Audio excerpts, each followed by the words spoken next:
ئەم کوڕا ناوی سپایکیە، جا پێشەوەی باسی سپایکیتان بۆ بکەم سیرێکی ئەم ڤیدیۆیی بکەن.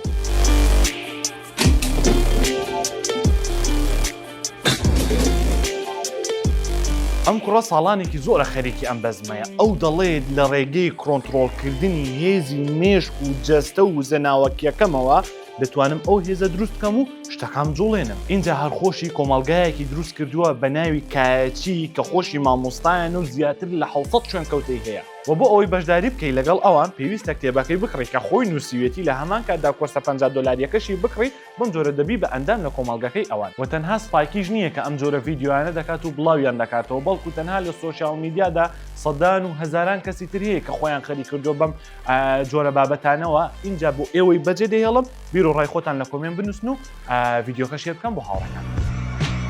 Now in a perfect world I probably won't be insensitive. Cold as December but never remember